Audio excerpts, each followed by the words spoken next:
The most powerful man in the world lands in Israel tomorrow. President Joe Biden arrives in Tel Aviv at a time when Israel's tank regiments are massed along the Gaza frontier, primed and ready to roll in. When Biden lands nearly 2 weeks into a historic escalation between Hamas and Israel, he brings with him a handful of deep anxieties that I want to break down for you. Sections of the American media are describing Biden's dilemma as outrage without escalation. Think about that for a moment, viewer. Outrage without escalation. Biden was unequivocal, unambiguous about his solidarity with Israel from the start, clearly calling the October 7th attack an act of sheer evil, but also calling upon Israel now not to invade the Gaza Strip. You're wondering, why is he advising Israel so? Well, Biden's visit to Israel will be an incredibly delicate tightrope walk. As the President of the United States, he must come across as nothing but unambiguously supportive of Israel, empathetic to its anger, and understanding of how and why it is taking the steps it is now taking.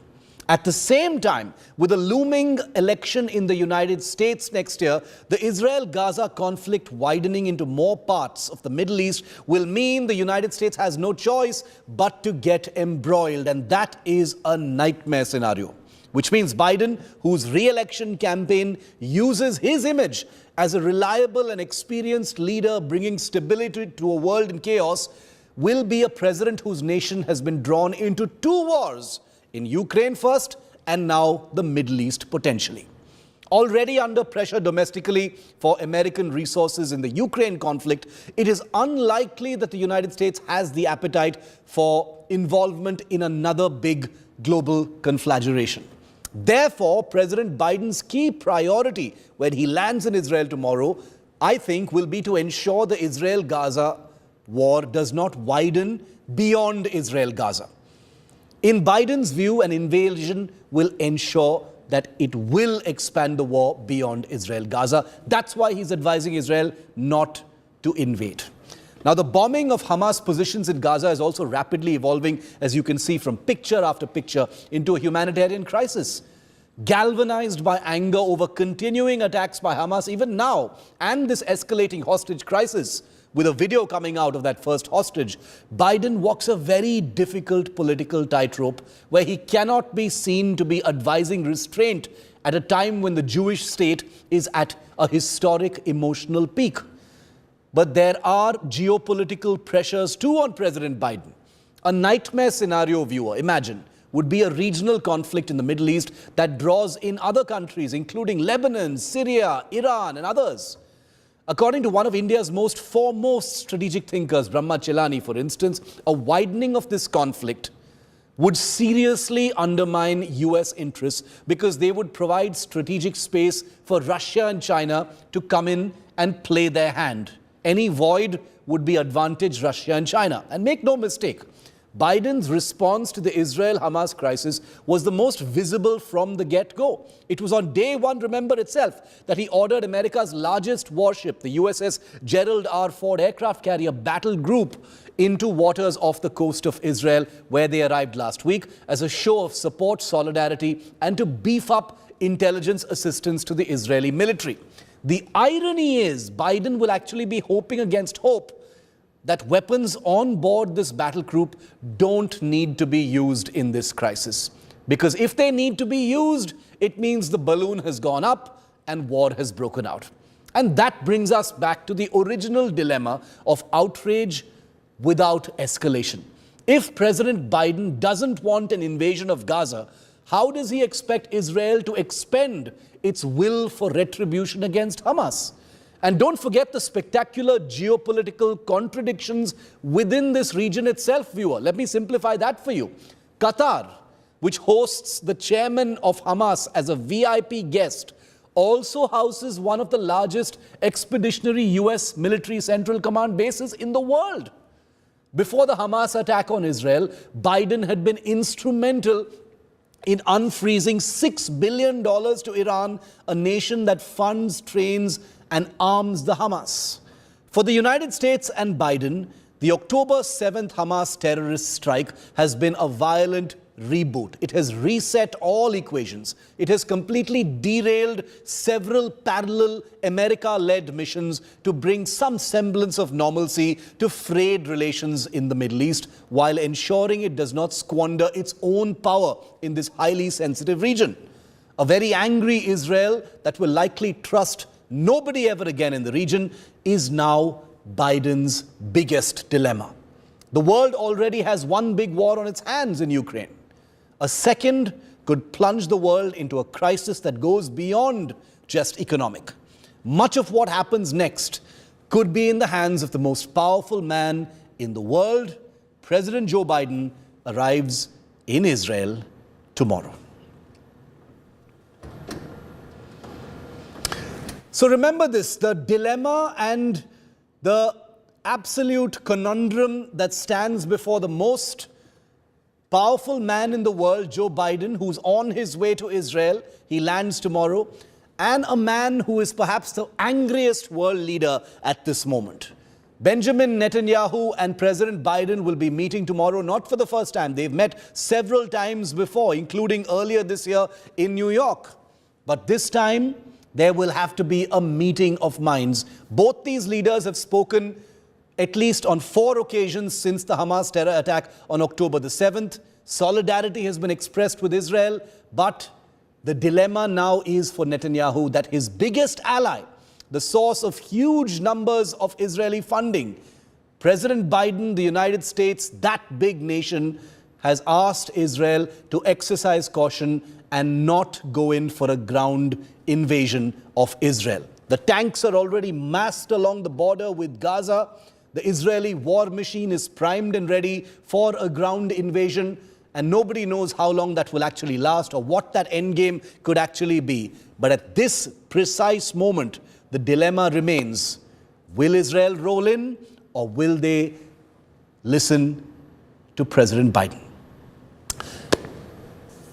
I'd like to show you what the world looks like right now in terms of who's supporting Israel and who's supporting the Palestinian side. Here are the countries that are currently solidly supporting Israel. India, and even though it has a nuanced stance, the United States, UK, France, Australia, Germany, UAE, Norway, and Canada. These are countries that support Israel, though, as I said, like UAE and India, there are nuanced stances. Both those countries also are in favor of a peaceful two-state solution. Here are the countries that are backing Hamas and Hamas terrorists.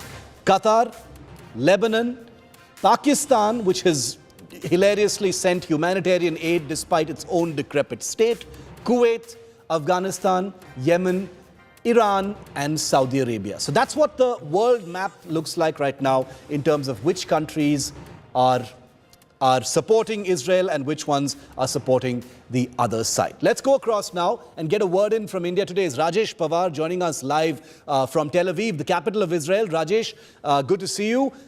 President Biden arrives in Tel Aviv tomorrow, Rajesh. The war machine is fully ready for what has been expected for a while to be a ground invasion or a ground operation in Gaza. The Biden administration has asked Israel not to do so. What is the sense you're getting? How is this going to play out? Shiv, first of all, good to be with you again after a long time. It feels good.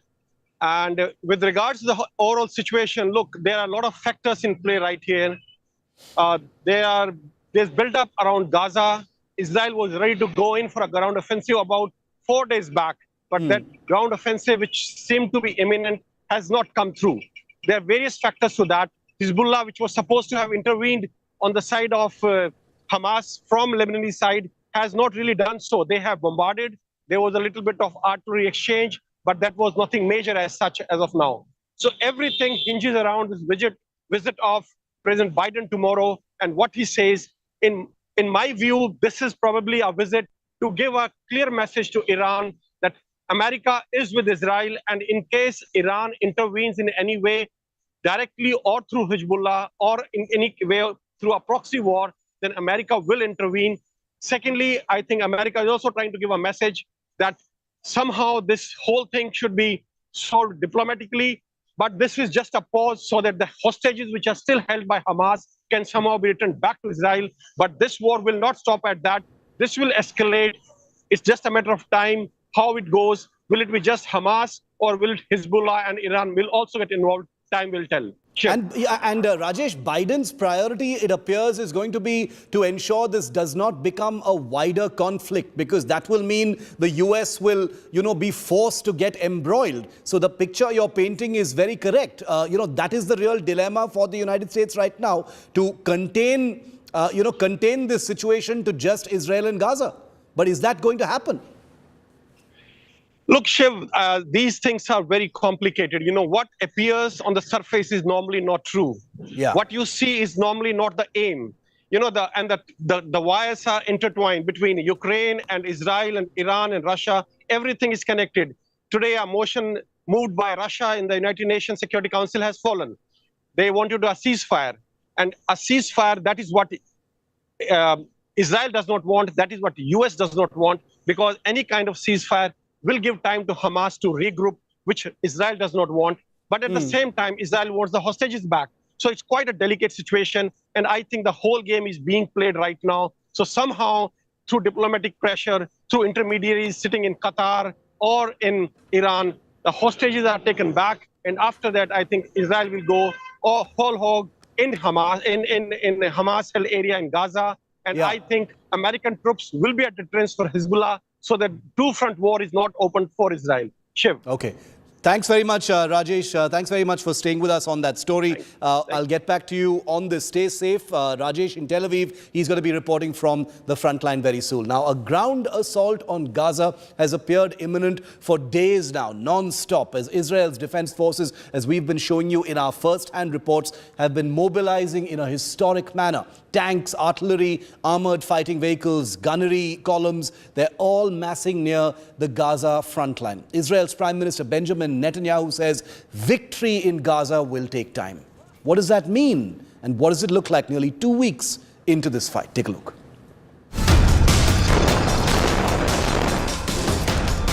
The Israel-Palestine war has entered day 11. With every passing day, the ground assault on Gaza appears more imminent. Israeli Defense Force are mobilizing tanks and artillery near the Gaza border. Israeli Prime Minister Benjamin Netanyahu has vowed a total annihilation of Hamas.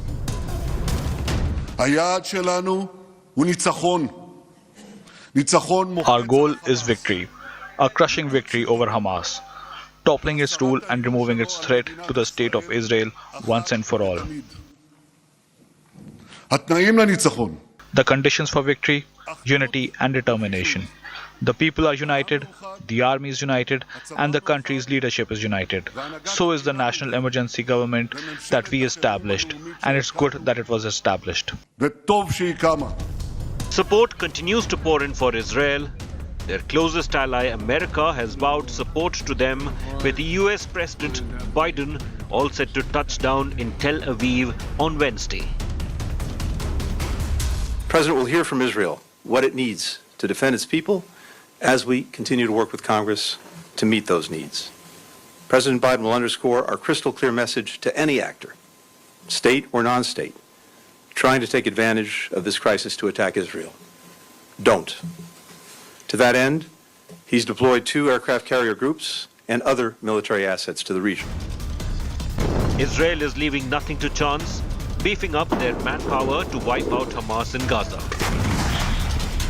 Israel's operations against the top Hamas leadership, it's to neutralize the leadership, financial bases and weapons manufacturing facilities. Intelligence-based operations continue to be mounted, and the drones, you can hear the drones, you can hear the artillery going off almost every couple of minutes. The drones keep a sight on where the rocket launch sites are and neutralize them the moment they spot a rocket being launched. Israeli citizens are united in the war against Hamas. It's not just the soldiers, but every ordinary Israeli who is doing their bit to help in this fight against terror. These are either reservists or even civilians here in Israel who've come to the front lines. They've come to the front lines. They're giving food, water, Coca-Cola, clothes for women soldiers, sanitary pads, tissue papers, other clothes that they may require. India? I'm from India. So Take care of yourself. Thank you. From India. So thanks a lot for that. Not at all. Not at all. So all these people in their big cars, in their Porsches, in their BMWs, in their Mercedes, in their Volkswagen, they've all come forward to be a part of Israel's effort to fight Hamas terror. In a major victory for Israeli forces, a top Hamas official, Osama Mazini, who allegedly plotted the attacks on Israel, has been neutralized. As the Gaza Strip is pounded by airstrikes, so is Israel. Hamas hasn't stopped its offensive, firing rockets directly at capital Tel Aviv. And this is from my hotel window, and you can hear the air raid sirens and people running to take shelter. It's totally deserted. Look at the streets, everything. It's the center of Tel Aviv, and you can see not a single soul on the roads, nowhere. It's just 9 p.m. The streets used to be crowded, full of people at this time of the day. But right now, because of this air raid siren, look at this, everything is totally empty. After Israeli ordered Gazans to move out to the south, Palestinian Prime Minister Mohammed Shatayyeh warned against displacing the people in the Gaza Strip and creating a new catastrophe. يحذر مجلس الوزراء من الأمر العسكري. The cabinet warns against the military measure aimed at displacing our people in the Gaza Strip. We affirm that our people will not abandon their land and will not migrate from it, no matter how big the sacrifices are. Our people are capable of confronting and thwarting such schemes, just as they have thwarted numerous liquidation and settlement projects throughout the past decades of struggle. This is going to be a long-drawn conflict, and Israel this time has vowed they won't stop till every Hamas terrorist and backer is eliminated. With Gaurav Sawant and Rajesh Pawar in Israel, Bureau Report, India Today.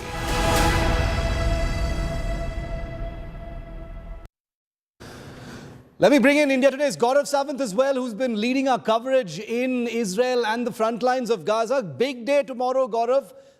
President Biden arriving, big expectations as well, given everything that you've been reporting over the last few days about the massing of forces and preparations for a ground operation into Gaza, which is something President Biden has actually cautioned Israel against. Where do things stand from your perspective?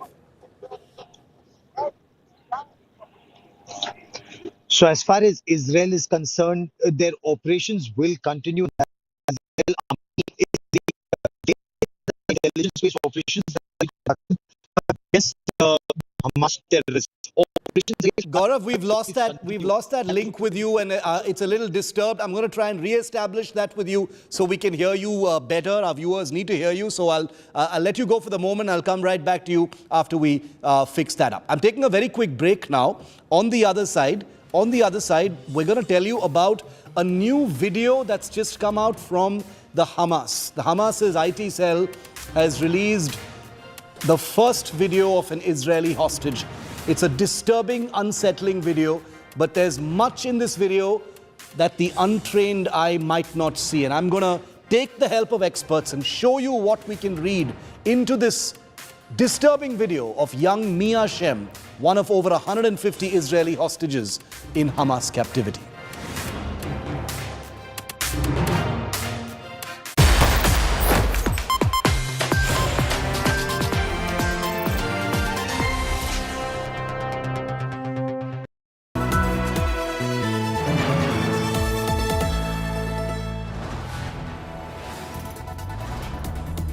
You are watching India Today, powered by Finest, Be Sustainable Change, a B&P Group company.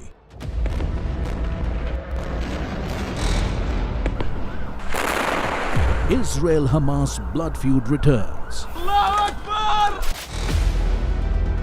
All-out war engulfs West Asia. Look at the massive destruction. So this is just a matter of 5 minutes. Fearless reportage and exclusive news breaks. You just heard those sounds of the blast. Bombed out house here in Ashkelon in southern Israel. India Today is the only team which is reporting from the border. India's biggest conflict reporters, live and exclusive. West Asia War through cameras.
You are watching India Today, powered by Finest, Be Sustainable Change, a B&P Group company.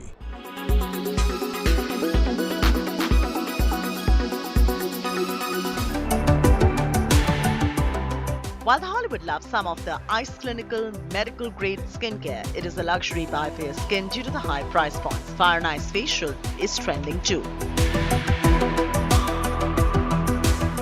Follow this process. Always cleanse, treat, heal and protect. That's so 2023. Speaking of protect, sunscreen is super important. The ones with silicone with the PA+++++, that is 4 pluses, are key. A more powerful PA means your sunscreen is also equally powerful. So if you are buying a PA+++ or PA 4 times plus, it means your sunscreen is giving you optimal safety against UV rays. But hang on, a sunscreen is not just enough. What about the blue lights? These cause severe damage and age the skin. Hence, you can add a blue light protector just before your sunblock, like a Caro oil. That is Skincare 2023 for you. The carrot oil or the Caro also has antioxidant properties for anti-aging, for smoothing the skin, for improving the quality, the texture, the shine in the skin. And it beautifully blends with this, is absorbed by the skin and cuts the blue light. Net, some of the best brands for skincare are the ones that are medical grade, gentle yet effective. Always speak to your doctor and get prescriptions. Our picks for the most effective skincare for Indian skin in the luxury range include Ice Clinical, FCL, Sesderma and Bioderma. In the affordable range, Cetaphil and Sebamed. In New Delhi, Chethi Narula for Lifestyle Bureau India Today.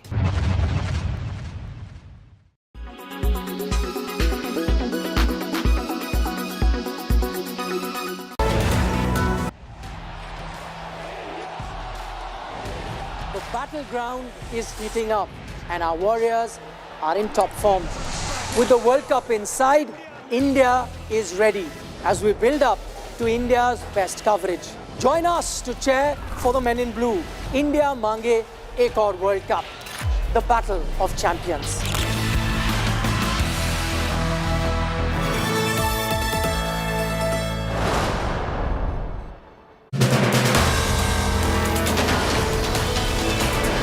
In politics, everyone has an opinion, but I have the data. Whose stock is rising? Whose graph is falling? Track India's political stock exchange. Unmatched, unmissable data analytics. The only show on News TV where numbers do the talking. India's most credible poll tracker. The Political Stock Exchange with Rahul Kanwal, only on India Today.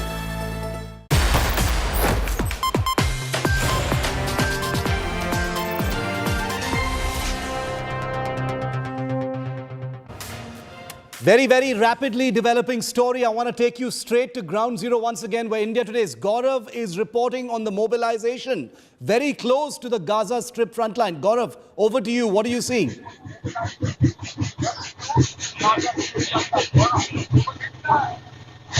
Shiv, right now we are at the front lines of Israel's war on Hamas terror. Right behind me, you see this Markava tank that's actually gearing up for movement. And this isn't just one tank that's gearing up for movement behind me. So just look all around me. That's another tank there. Those are armored personnel carriers. And Shiv, all of them here have been deployed for operations. And if you just look ahead, Shiv, you will be able to see cloud plumes of smoke rising, because that is where Israel's artillery is pounding the Gaza Strip. So even ahead of US President Joe Biden's visit to this place, the tanks are all prepared. The armored personnel carriers are all prepared. And Shiv, right now we are at Kibbutz Be'eri. You'd recall Kibbutz Be'eri was one of the worst impacted areas because we are right next to the fence. This is where the fence is. This is where you can see the fence there, and you can also see Israeli soldiers move forward towards the fence. So this is how close India Today right now is to the Israel's war on Hamas. Tanks lined up, armored personnel carriers lined up, and troops lined up, all for that operation against the Hamas. Now, the psychological warfare that's being waged by Hamas, releasing pictures of a hostage. Israel says the responsibility of keeping hostages safe is that of the Hamas. The people who've been killed, again, it's for Hamas to explain that. But Israel will continue to punish Hamas terrorists and ensure that places like Kibbutz Be'eri and Kfar Aza, where we are never held either to ransom or innocents killed in Hamas terror attacks. Shiv. That's a first-hand view of the Israeli war machine, a very small part of it that Gaurav is looking at. And all that armored might you see behind Gaurav is massed along the entire frontier with Gaza. So you can imagine how much tank strength has been deployed for this expected ground operation into Gaza. Gaurav, as always, please stay safe. We'll continue to connect with you and report from the ground. The big story today, ahead of the President of the United States' arrival in Israel tomorrow, was the release by Hamas of a disturbing video. It's the first video of an Israeli hostage, 21-year-old Mia Shem, who was captured alive by Hamas from that music festival, that rave party, remember that? In which 260 Israelis were killed. Mia Shem was captured alive, and she's now become the face of the hostage crisis that still looms large over Israel. Take a look at this report. 21-year-old French-Israeli by nationality. Mia Shem disappeared from the music festival where 260 people were killed when it came under Hamas attack on October 7th.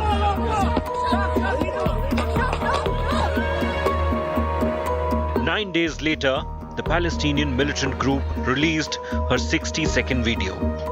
In the footage, an unidentified worker is seen treating Shem's injured arm. In another clip broadcast on Hamas's Telegram channel, Shem speaks directly to the camera in Hebrew.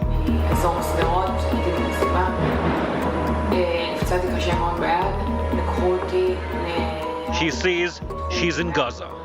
that she's being looked after. Her arm was operated on for 3 hours at a hospital and that she wants to go home. Her mother shared her anguish and issued a fervent appeal for her release. I'm begging the world to bring my baby back home. This is a crime against humanity, and we should all gather and stop this terror and bring everybody back home. In a separate communication, Hamas claimed to be holding 200 to 250 people as hostages in Gaza.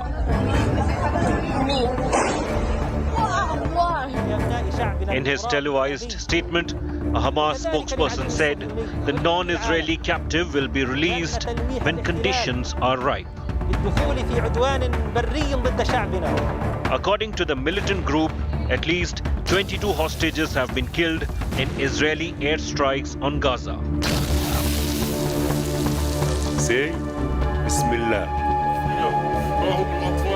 With Hamas showing their capability in asymmetric warfare and avoiding digital trail in their communications, Israel is faced with what probably is the toughest hostage crisis. It has a mixed recording in dealing with such situations. Israel set up a secret force in 1957. The unit shot to fame in 1976. With its raid on Entebbe to rescue hostages from a hijacked plane at a Ugandan airport. In 2011 though, Israel made big concessions to win freedom of one Israeli soldier in Hamas custody. It freed more than 1,000 Palestinian prisoners for the exchange. And that batch of freedom prisoners included the current Hamas leader in Gaza, Yahya Sinwar, one of the masterminds of the October 7th carnage. In the present situation, Israel has been quick to set up a hostage situation room to collate everything about people in Hamas's captivity. Israel says the responsibility of keeping those hostages safe and out of harm's way is Hamas leadership's responsibility. They're also saying information that 20 to 22 hostages were killed in an Israeli airstrike again is psychological warfare by Hamas, because Hamas leadership had said that they would execute one hostage a day on live TV in case Israel continued to carry out airstrike. Gaurav Sawant in Sderot near the Gaza Strip in southern Israel for India Today. 150 hostages from Israel known to be in Hamas captivity. The face of one of them now revealed in a video released by the Hamas terrorist group. It's a video of 21-year-old Mia Shem. It's a video very much like what terrorist groups release about hostages in the past, but there's a lot in this video that can be revealed once you speak to experts and those with a trained eye. So I want to break down for you some of the things that we can decipher from this video. Whether that information helps the negotiators or Israel or not is a different issue altogether, but here are some of the things that are not immediately obvious. Number one, in this particular video, and it's a video that starts with a logo of Hamas, and this is point number one that the hostage video tells us. Number one, it's in a completely closed room, no windows, no doors, no source of light or anything, obviously showing that the Hamas is careful not for there to be any frame that can perhaps reveal what is outside and therefore reveal what the location of Mia Shem, the hostage being held captive, is. Next. The next point that this video reveals that experts believe, speaks out is, of course, that Hamas doctor and cameraman appear to be the only two people in this room. If you look at Mia's eyes, her eyes are closed, or almost closed as she looks front, but she only looks to the side momentarily, indicating that the doctor, the Hamas doctor dressing her arm, and the person filming, probably with a mobile phone, are likely the only two people in that particular room. How useful that information is, once again, is difficult to say. Next. Point number 3 that experts believe can be deciphered from this video is that obviously her right arm is injured. No other injuries are visible on Mia Shem, even though her right arm is completely bandaged. But that could also be because her entire body is covered. But it's probably safe to assume that there are no other serious injuries. Her arm injury is the only one, at least that's the one that's visible. Next. Very important now is this medical instrument. It's called an external device. Now this clearly proves that Mia Shem has suffered some kind of a fracture. Where did she suffer it? How did she suffer it? You can see a big scar across her arm where, as she said, she was operated upon for a broken bone, it looks like. But that is an external device on her humerus. This is the humerus bone, which is this part of the arm that has that external device, which is a pretty common orthopedic device for fractures of this kind. So she's clearly suffered a fracture. Next point, point number 5 from this video is that there's a cut in the video and then you can see the camera person has moved to another location where he's filming her from just a little bit closer and she flinches and appears to be moving her head away from the camera. Obviously, in some kind of fear and discomfort, she flinches and turns away from her captors. Also suggesting, my first point, is that the doctor and the camera person are the only 2 people in the room. Next point, point number 6 that you can look at from this is Mia appears to obey and look directly into the camera for a moment. Remember, very importantly, there's no audio in this video. There's no sound until she begins speaking, which you'll see in just a moment. But she looks momentarily at the camera, which seems to indicate that she's getting some kind of instruction and she's being filmed from very close. Next point, point number 7 in this is that this is the video. Take a look at this, and this has become one of the most telling images of this video. She looks to her left momentarily in what appears to be a different room. There are 2 videos in which this appears to have been shot. The first video was her on a sofa bed in a different room. Here the background appears to be quite different. Another part of the room where this particular bedding is not visible. She appears to be looking to her left for a moment. The sofa bed and blanket are the only items visible here. No other objects in this room are visible whatsoever. So either the same room or 2 rooms have been used in this particular video. Now I want to list some of the unanswered questions, viewer, because a 1-minute 27-second video released by Hamas tells us a lot, like I've just told you, but there are also many unanswered questions. What is Mia Shem's precise location in Gaza? The Hamas terrorists have managed to mask that entirely from the expert eye. Is Mia Shem at risk in Israeli airstrikes? Quite possibly, because nobody knows what her precise location actually is. Are all Israeli hostages alive in Gaza? There are said to be 150 plus hostages. Are they all alive? Are all their injuries similar to Mia's? Could they all be in critical condition in some way or the other? Has Hamas distributed hostages around Gaza? Terrorist groups tend to do this. They distribute hostages around, therefore making it difficult for a country like Israel to conduct accurate airstrikes without endangering the lives of hostages. Will Israel negotiate with Hamas for hostages? Israel is world famous for having a no negotiation policy as far as hostages is concerned, but there have been occasions in the past where prisoner exchanges for hostages have in fact taken place.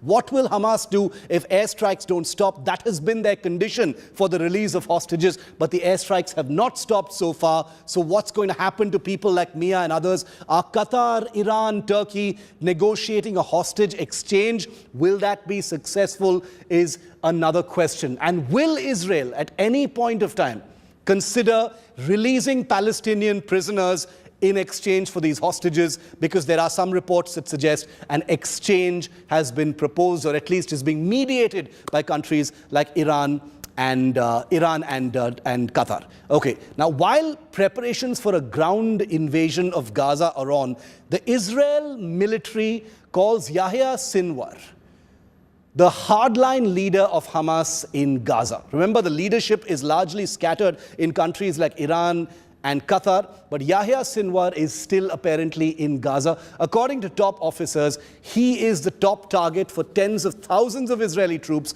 poised to invade the coastal enclave and destroy any remnants of the Hamas in the Gaza Strip. Long considered a brutal enforcer within Hamas, and an implacable enemy of Israel, Sinwar served over 2 decades in Israeli jails before being released, like I said, in a 2011 prisoner swap.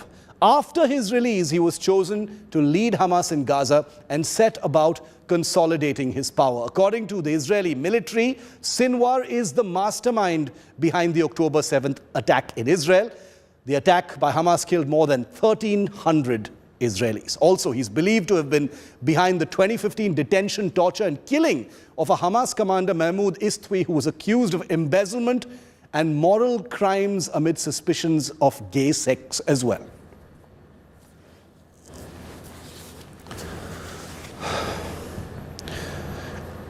As a reminder, many of Hamas's top leaders have fled Gaza. They left long before the attack even happened for obvious reasons, leaving underlings, cadres, terrorists to do the fighting in Gaza itself. But here's what we understand about the actual leadership of the Hamas. Ismail Haniyeh is the chairman. He sits in a VIP hotel penthouse in Qatar. Saleh al-Aruri is deputy chairman. His location is understood to be Egypt or Gaza. Yahya Sinwar, the man we just spoke about, his location is unknown, the man behind the actual attack. Mahmoud al-Zahar is the Hamas co-founder. His location is said to be Lebanon, where he has been for a very long time.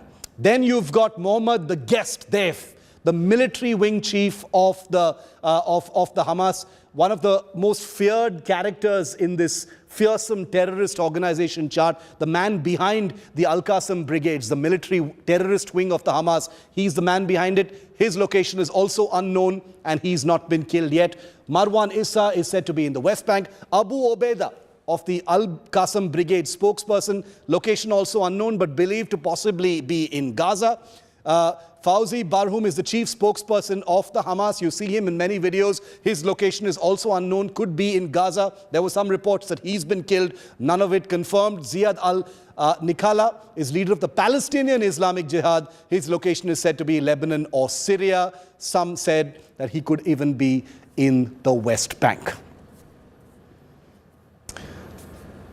The intelligence minister of Israel has just broken their silence and spoken. Okay, the Israel Prime Minister's spokesperson has just spoken to India today in a big exclusive on the current situation. Let's listen in.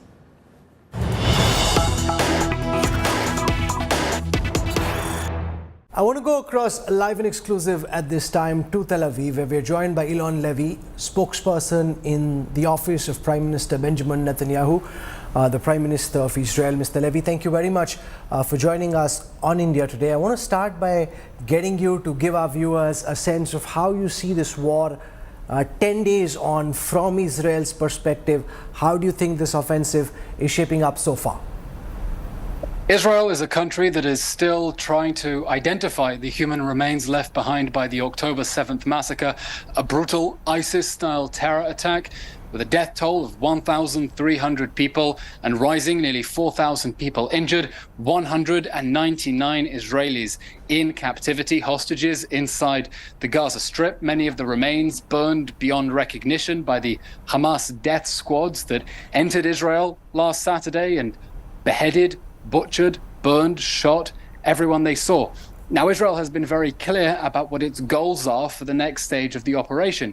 This isn't another round of fighting in which Israel is going to degrade Hamas or deter the Hamas terror organization. This is a war that Israel was forced into, a war we didn't want, a war we didn't expect, but a war that we're going to win, and a war that we are going to win by destroying Hamas, so that this terrorist organization, after its ISIS-like atrocities that we saw just 10 days ago, can never, ever cause any harm to Israeli civilians and citizens ever again. Now, American President Joe Biden comes to Tel Aviv likely Wednesday. We also know that today your boss, the Israeli Prime Minister Benjamin Netanyahu, spoke to Vladimir Putin, the Russian president, for the first time. Could you give us a sense of your expectation from the American president's visit and how that call with the Russian president went?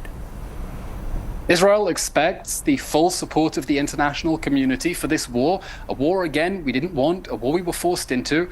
but this war to destroy Hamas. And we're heartened that so many international leaders have understood what a shocking atrocity this was, including from India, and we're very grateful for India's support, have said that Israel has not only a right, but a duty to defend itself. President Biden has been very clear about that. He's said that if such an attack happened to the United States, he would expect its own response to be swift, overwhelming, and decisive. And that is exactly what Israel is going to do. Is Israel concerned about this conflict expanding and becoming a three-way fight against Israel? Are you anticipating that the Hezbollah operating in southern Lebanon is likely to get involved on the side of the Hamas, especially as you go into Gaza? How are you reading the developments in Syria? Is Prime Minister Netanyahu concerned about this becoming a three-frontal attack? It's very important, first of all, that you're covering this from a global and regional perspective. This is a conflict not only against the brutal terrorists of Hamas in the Gaza Strip. Israel has also come under attack from Hezbollah, Hamas's twin sister, also sponsored by the Iranian regime up in the north. And Israel has been very clear. Israel doesn't want to have to fight on two fronts, but if we're forced to do that, we will fight on both fronts and we will win. Iran's foreign ministry has put out a statement saying that if the 200 hostages who are being held in the Gaza Strip are released, then the airstrikes on the Gaza Strip should stop, asking the Israel Defense Forces, stop your airstrikes, and that Hamas, which has 200 hostages, is willing to release those hostages. Israel's message is very clear. We demand the immediate and unconditional return of our hostages. No ifs, no buts. There is no excuse for invading a village with thermobaric weapons, stripping babies away from their bed, and abducting them into some godforsaken tunnel inside the Gaza Strip. Their place is back here in the loving embrace of their families, and we demand their immediate and unconditional return.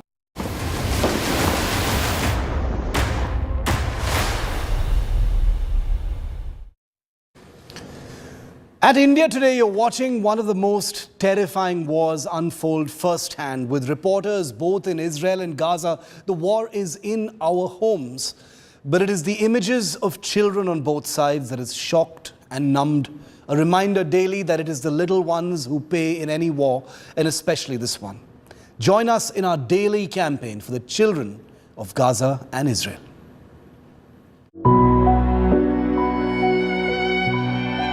The horrors of this war, the terrible price of this conflict,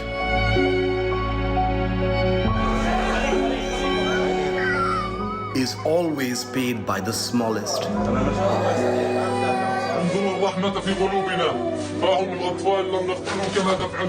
After the demonic Hamas terror attack,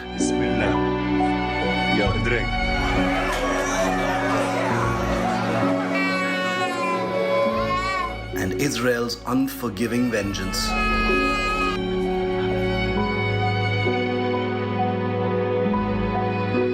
It's the children of both sides who are paying.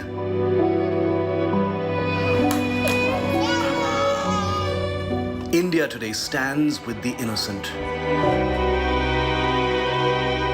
Join us as we say to the world, save the children.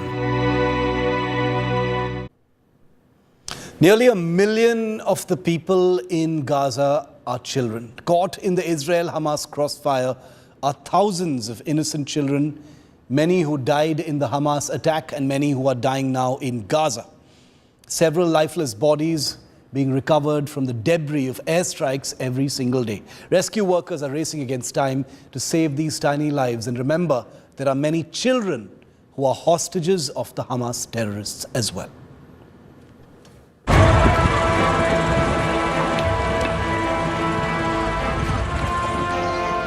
One of Gaza's biggest cities, Khan Yunis in the south. The bombardment of Gaza has continued unabated, residents saying it was the heaviest pounding in the last 24 hours.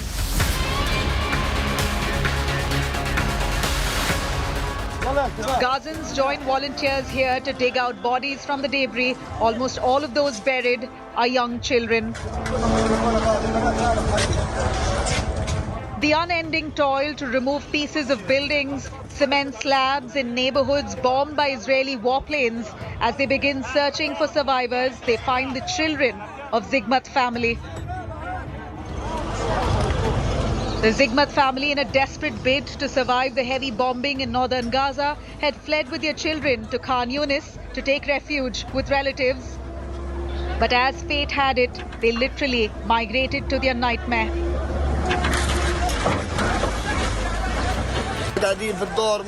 We were inside the house when we found bodies scattering, flying in the air. Bodies of children who have nothing to do with the war. They were safe in their house and they know nothing. Their bodies were scattered in the air. This is what I saw.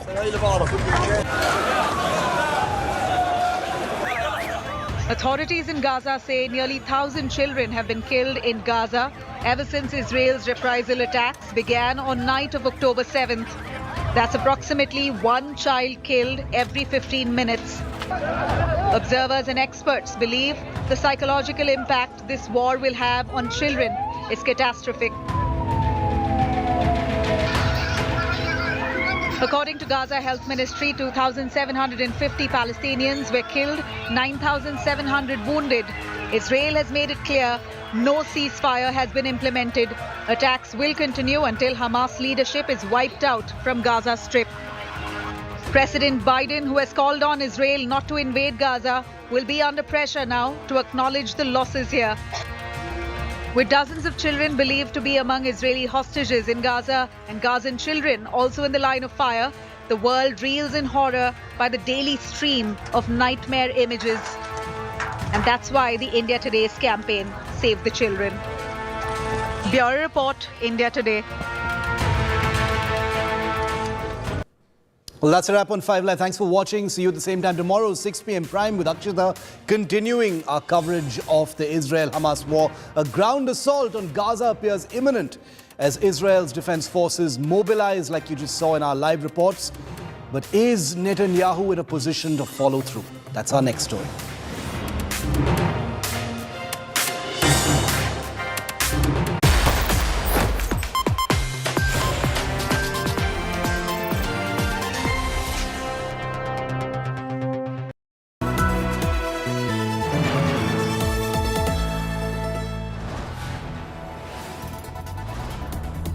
You are watching India Today, powered by Finest. Be Sustainable Change, a B&P Group company.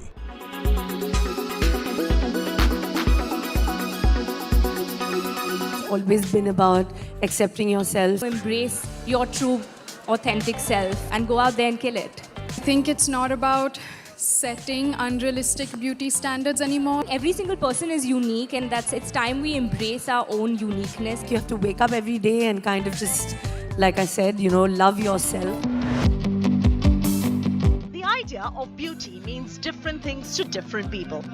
And in this age of body positivity, these stars too revealed what beauty means to them.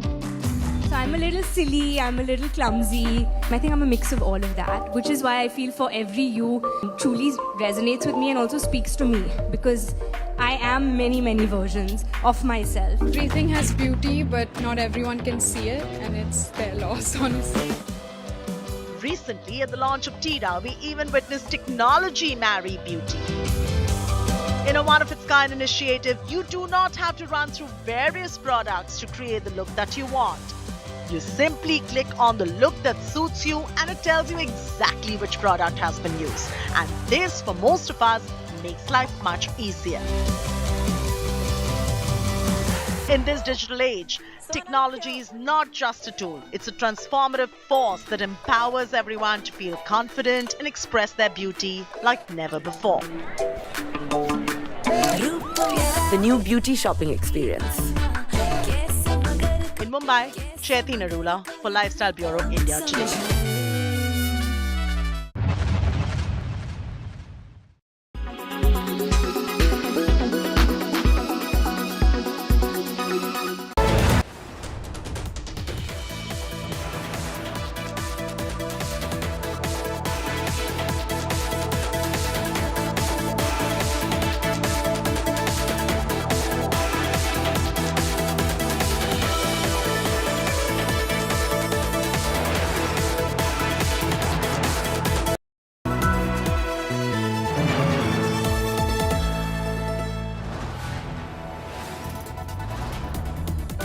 You are watching India Today, powered by Finest, Be Sustainable Change, a B&P Group company.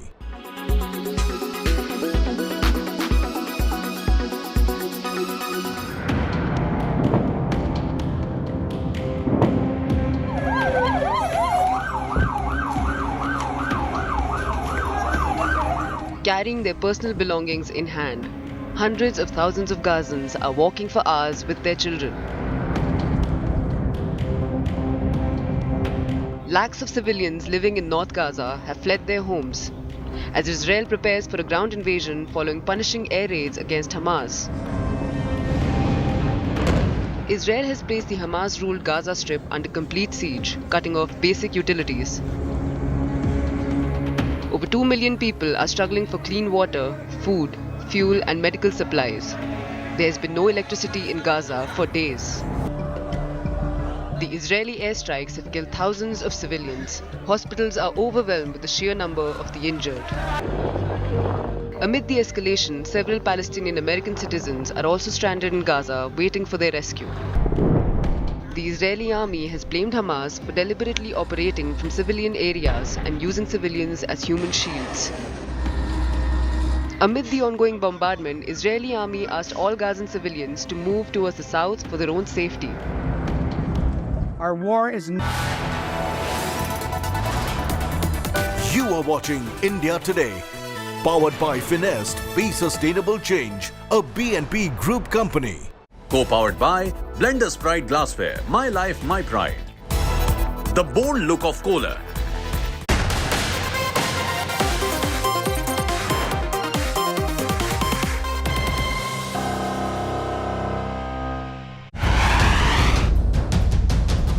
Third Gaza invasion in 18 years.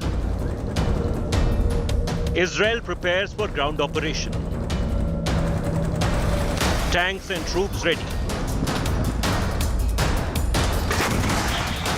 What happens next? Endgame Gaza. The top headlines were